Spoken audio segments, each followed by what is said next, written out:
welcome. Thank you so much for being with me today here. I'm talking to Wendy Owens of Hexas Biomass.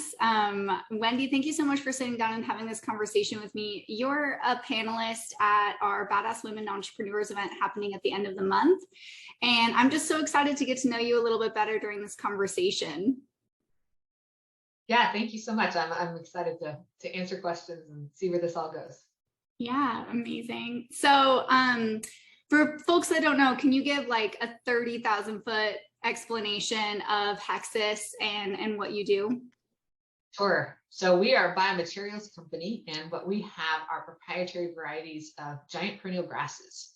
And we have different uses for those grasses. So the great thing about them is that we can replace wood, corn, or food crops in energy production, and also fossil fuel-based raw materials in many, many different applications. Consequently, we find that we are more environmentally friendly, ecologically friendly, lower cost, and there's just a lot of places we can go with this, which has been a really exciting opportunity for us. So we're a woman-owned business in Olympia, Washington, and we have intellectual property that we've developed as well around producing grass, which seems really slow. People are like, "Oh, you grow grass." Well, that's really exciting.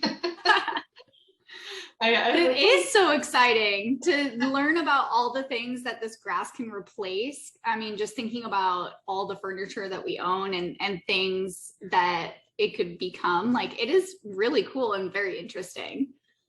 Well, early on, I sort of came up with the idea of, we're going to cut the grass and leave the trees, but we're also going to leave food crops for food crops and crude oil in the ground. And so, leaving things alone, replacing it, supplementing, with the goal of really making the highest and best use of biomass, wherever it might come from.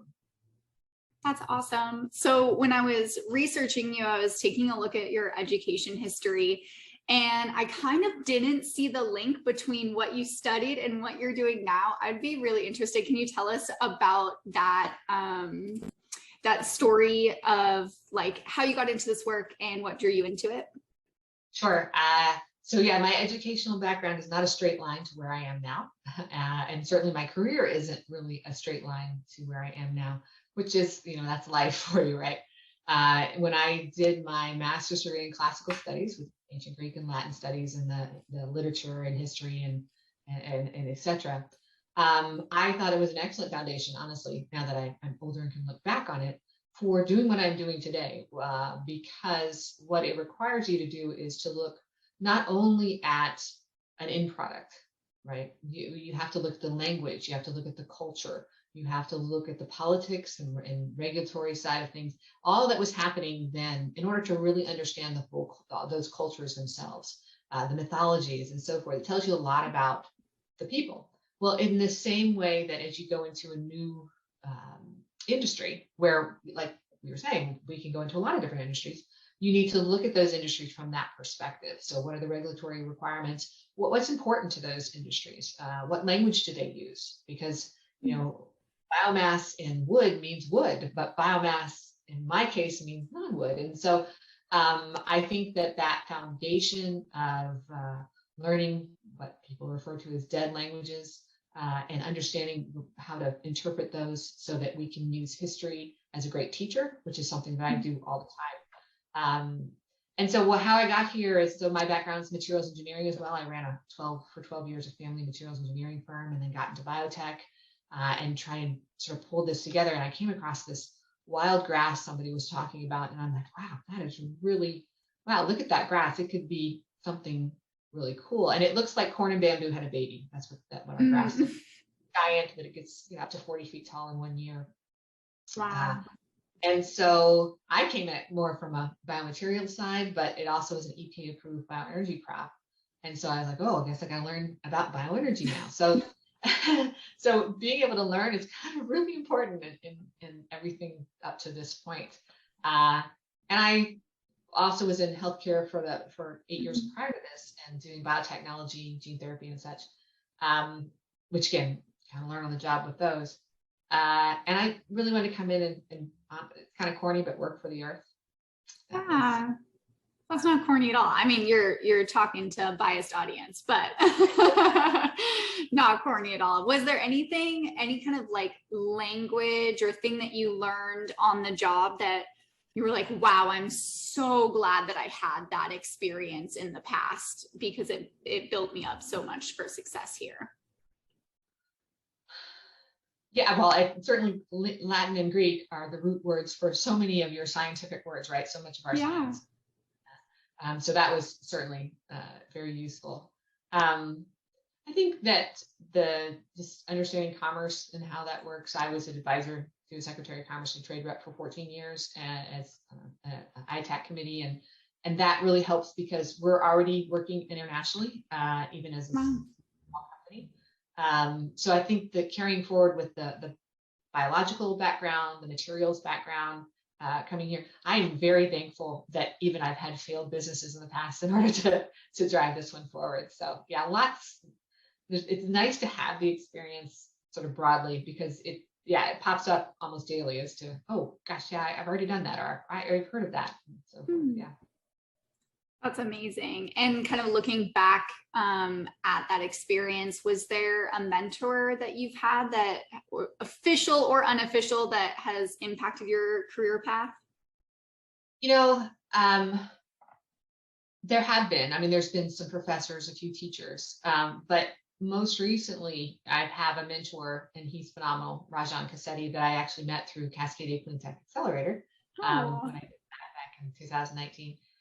He has just been amazing and so giving of his time and knowledge. And he's like, well, I made these mistakes. I don't want you to make them. Here's what it, and just super down to earth. I'm like, okay, just, all right, tone it down a little, Wendy. Everything's gonna be okay. Yeah.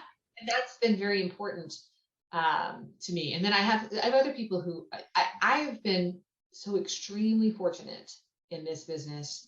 And I'm so deeply grateful for so much support from people. I think they see where we're headed and what we want to intend to do. And I go to bed every night just kind of knock me over with a feather with just how giving people have been, and supportive they are in this. And eventually maybe I'll hire them or there'll be a consultant or something. But it's incredible how people really warm to the idea of, gosh, if we don't have to cut down that tree, and we can just grow some grass and marginal land that no one's using, and you're not displacing food crops, and oh my gosh, this all really makes sense, then yeah, they can get behind that.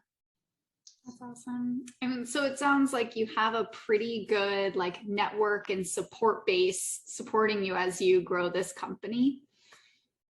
Yeah, I've been super supported by my family. They even get my kids out in the field to help me play.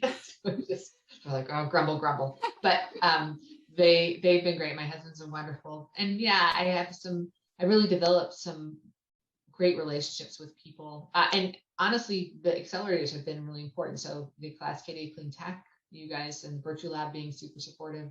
And then the Clean Tech Alliance up in the Seattle area. Yeah, I've just been lucky, very lucky and fortunate. Yeah. Awesome. So you say save a tree, cut the grass. I'm interested, what's your favorite forest and why? Like, is there an experience that you've had in one that really stands out in your mind and that really connects you to nature?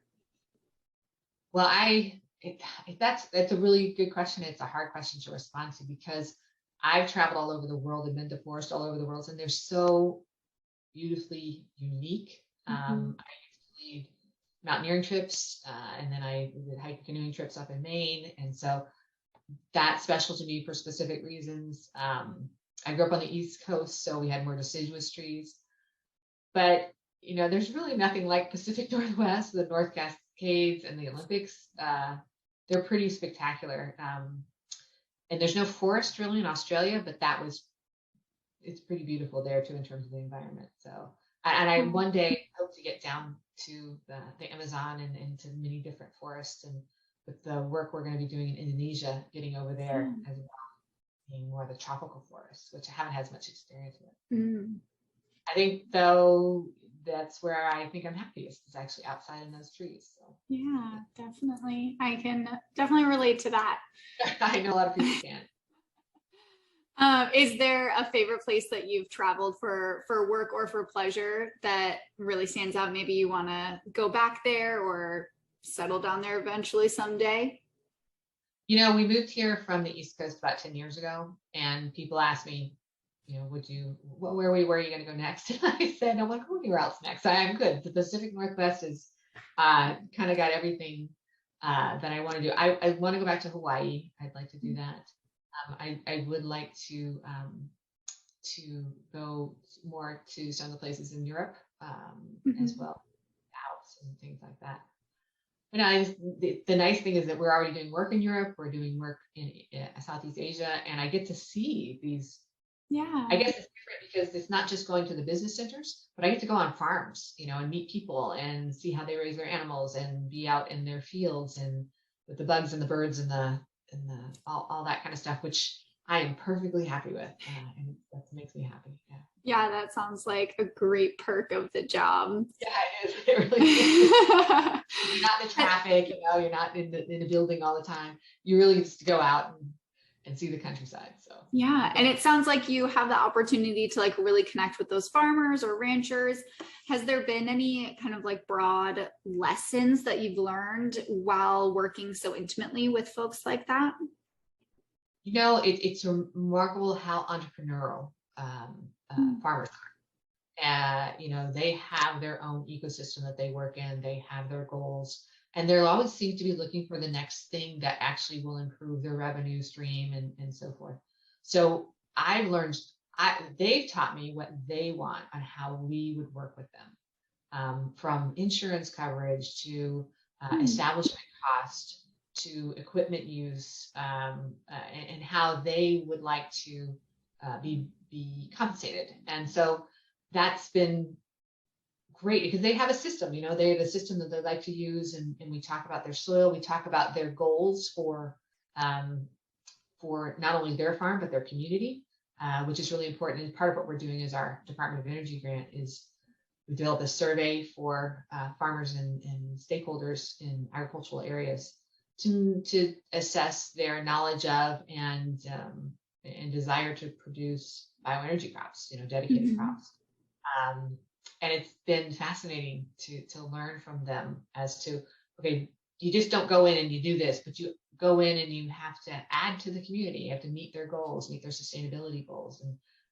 And that's super important to us. That's one of the places that we come from on this, is that we want to make sure wherever we're growing that we're making an additional contribution, not just with the plants renewing the soil or adding the carbon and so forth, but that as a company, we are bringing something to every location.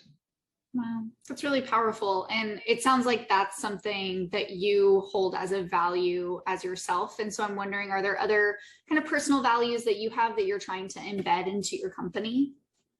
I think the first word that always comes to mind for me is kindness, because if you're kind to someone, kind to something, the earth, that also means you're respectful, and that you are non-judgmental.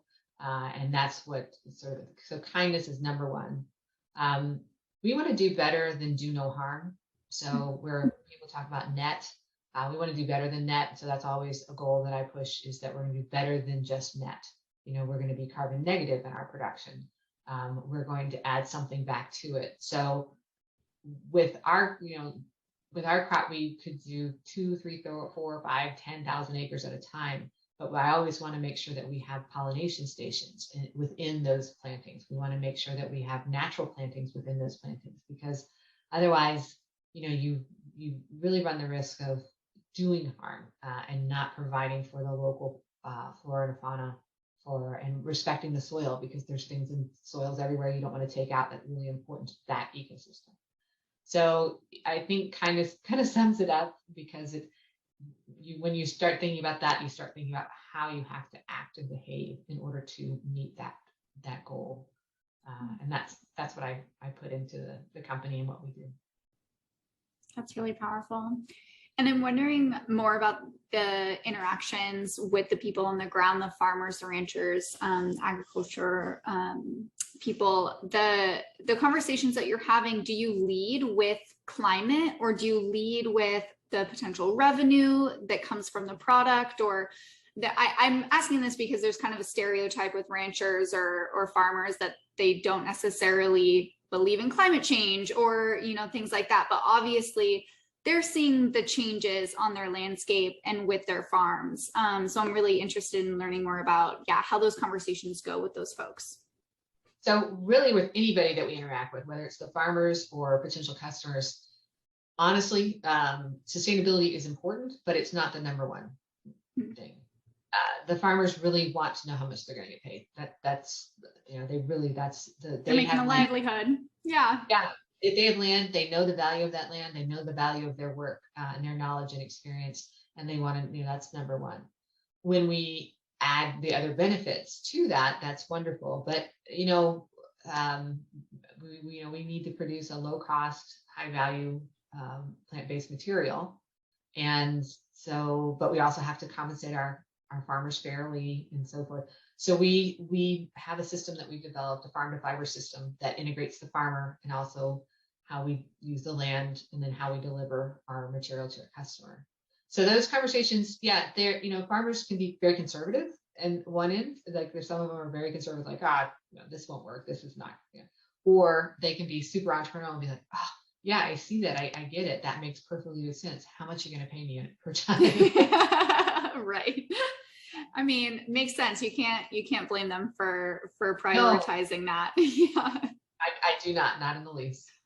Yeah, absolutely. So I want to just kind of take a step out of the work and the startup life, because you are a part of, or have been a part of, a lot of nonprofits, from like the Boston Children's Museum, the New England Hemophilia Association, and more. So I'm wondering what drives you to like center social good in your life outside of your startup life. For sure. Well, it feels good to do something else for somebody else, right? And so you say that it's both selfish and not selfish, but honestly, as emotional beings, we like to feel good, and doing something good for somebody else really makes you feel good. So it's a little bit fun. The Boston Children's Museum was just because, it was important to have a place for kids where they felt safe, but they were learning, and it was stimulating, and it could be a community place, not just for people who could afford to go there as often as they wanted to, but for others as well, who are maybe lower income, and give that exposure to the little kids and get everybody mixed in and working together. So I work with them there. For the other ones, it was kind of a career choice because I had little ones, and nonprofits were more flexible with the mommy schedule and so forth. But I have to say that I learned so much from the people that we supported in those nonprofits who live with chronic diseases and all the things that are associated with that. And where they just want to be normal people and living their lives, they had this added burden, and they were just tremendous educators, and I was humbled by what they endured, and it made me want to really make their lives better through the work that I was doing at the time through that. So we did, I ran CDC studies and Corey studies, and really tried to get those folks integrated into the process of what medical research should be happening for them, so that it wasn't a doctor or a researcher from the outside looking in making those decisions, but they were leading the decision making for themselves and their treatment, but also for what research needs to do in order to support them in their community. And so it sounds like throughout all of your roles, you've had a really like human-centered or centric theme throughout. I'm wondering, how are you embedding more of those values as you start this startup and start growing your team more and more?